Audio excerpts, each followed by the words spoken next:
Ibov, esse é o gráfico anual. Então, a gente está aí olhando para o gráfico de 2024, ainda não acabou, foram 11 meses apenas, né? A gente pode ainda recuperar, mas a gente tem um candle negativo, a gente tem uma queda de 6% nesse ano. Nós abrimos, fizemos uma máxima em 137.470, mais ou menos, e uma mínima, né, de 118.685. Nós fechamos com a máxima de 2022 aqui, não deixando um gap de barras em 2023.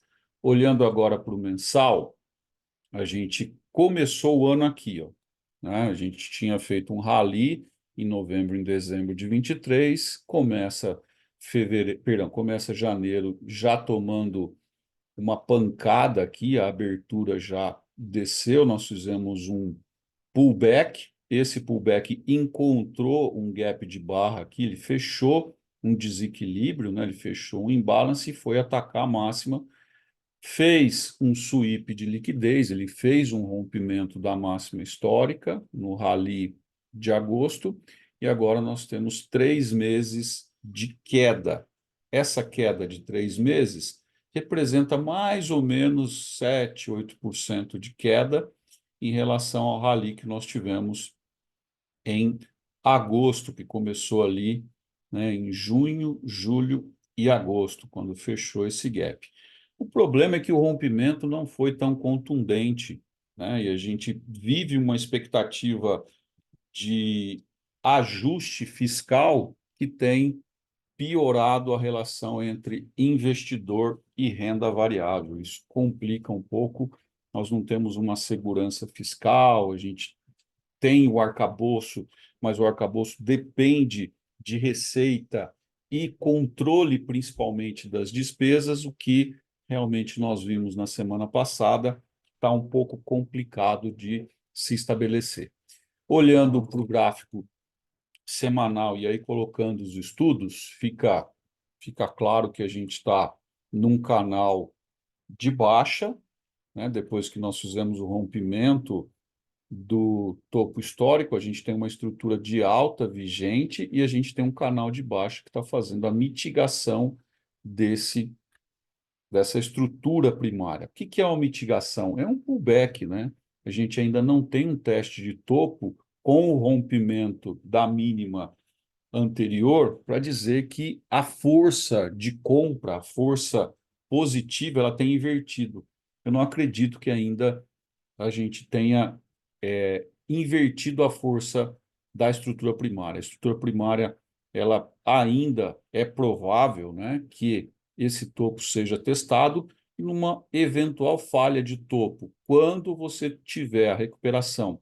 Esse outside bar aqui dessa semana é realmente relevante, é um sinal que pode ter uma reversão, embora a gente esteja trabalhando numa possível inversão de polaridade nesse 130 aqui, né, que é o 7,6. Se ele vier por baixo aqui, né, e não passar, pode ser que tenha uma absorção forte e ele venha trabalhar ainda mais para baixo. O que eu quero é que a gente quer observar é qual é o fundo que ele vai formar para que ele venha atacar, para que ele venha testar essa máxima aqui. E aí a gente espera ou se vai romper ou se vai ter uma falha. E aí sim, esse fundo, esse possível fundo aqui que vai proporcionar, não estou dizendo que seja esse, mas o fundo que proporcionará o teste de topo, se ele for rompido, aí sim eu tenho uma inversão de força, mas por hora a gente está otimista, a gente tem rompimentos anteriores, de topos anteriores, né? Então isso é legal da gente analisar quando a gente olha para um espectro maior, né? Quando a gente olha, a gente abre o gráfico para olhar. Vamos ver o diário agora. Veja que a gente tem um desequilíbrio grande aqui, né? Tem um imbalance de força compradora e vendedora, muito desmonte de posição aqui, a gente pode notar através do fluxo de saída, né?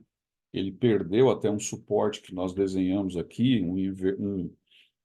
um Fair Value Gap, a gente está testando aqui a queda, né, esse aqui foi o banco japonês, se eu não me engano, o último. Foi aqui uma região de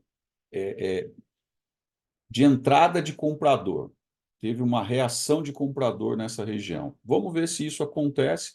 Nós estamos observando também uma linha de tendência de alta lá de trás e tem uma outra linha de tendência de alta. Aí a gente pega realmente um número maior de meses. Nós estamos falando de 2020, o fundo de 2020 ligado com o fundo de 23 para dar esse suporte. Por enquanto, nós temos um suporte, uma linha de suporte intermediária aqui, uma linha de tendência de suporte intermediário, junto com a perda desse canal, né?